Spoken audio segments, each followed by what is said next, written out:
So we decided to do our project on the paintings at Renison, and kind of we chose 3 paintings that tied in really nicely with the motto of Renison, which is one sky over all. The first painting that we decided to focus on was the painting of the Chinese workers who were brought into Canada to work on the CP Railway, that British Columbia said for them to join Confederation and to unite Canada, they would need to have a railway built that united the entire nation. So they brought in Chinese workers and were able to build this really long railway.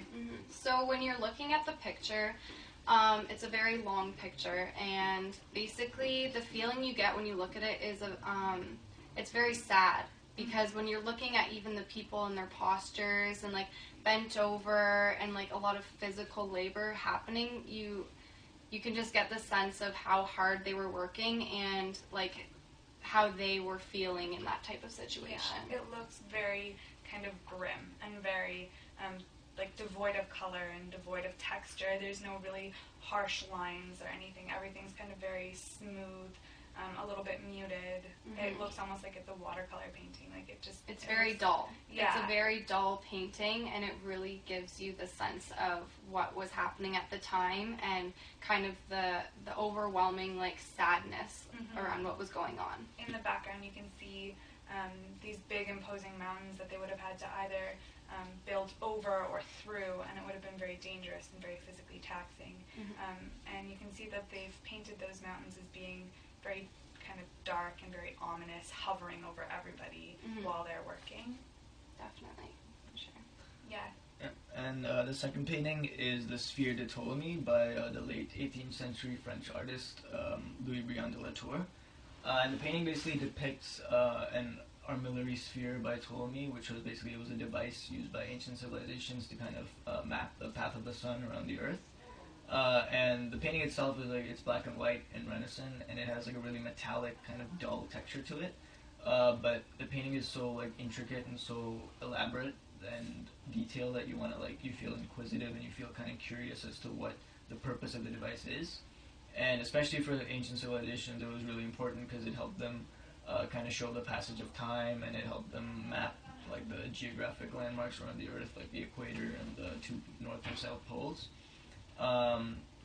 And the armillary sphere itself as a device, it was made by Ptolemy originally, and it has the earth as the metallic ball in the center, as the center of the solar system, which obviously we know now is wrong, but even though like the astronomical position of the earth in the device may be wrong, there's still a lot of symbolism in it, especially because the armillary sphere device, it's usually associated with like a Hellenistic and a Greek background, but it wasn't just made by the Greeks, it was also made by ancient Chinese, ancient Koreans, ancient Persians, and like the medieval Islamic world as well. And that kind of shows like there's like this multicultural theme running through all of it, and that they were all curious about the sky, they were all curious about our purpose and the celestial sky above us and how that like reflected our purpose. And especially it relates to Renison because Renison has a huge Asian cultural studies sector, and that relates to the Chinese origins behind the armillary sphere. And so that kind of shows like even though the astronomical position of the earth is wrong in the painting, the fact that scholars from the Islamic world, scholars from China, scholars from Korea and Persia, and even ancient famous Greek astronomers and philosophers all stared at the same sky, and they all marveled at like the celestial sky above them and what purpose it served, and that kind of united them all under one sky in this one earth that we all coexist in. And that kind of leads on to the third painting by Wendy Fletcher.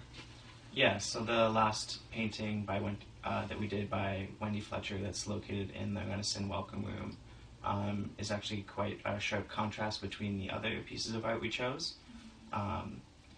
Wendy uses like a variety of colors that are very vibrant and lively, and the painting's dominated by these hues of green and blue that help to depict like almost like a calming sort of sensation.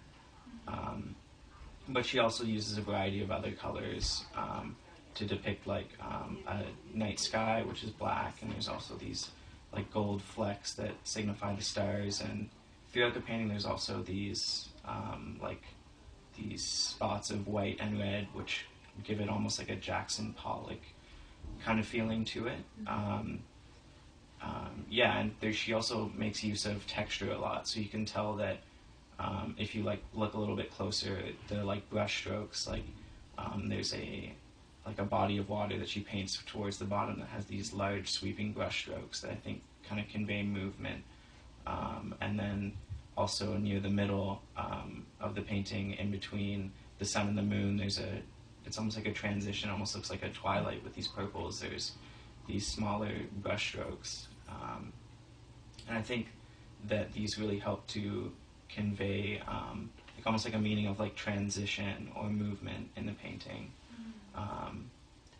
Yeah, and there's like a lot of symbols in it as well. Yeah, and she uses a lot of contrastive shapes as well. We have the circles in the upper part of the painting, like this, the moon and the sun, and we have the rectangular city and the like triangular shapes with the mountains.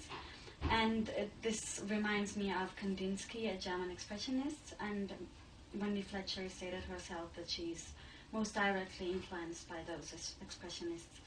And we have this swooping golden branches of the tree, and when I first saw it, it reminded me of Gustav Klimt, and he has a painting with the same shapes for the tree, and his painting is named The Tree of Life, and this is interesting because Wendy herself referred to the tree as a tree of life and as of knowledge.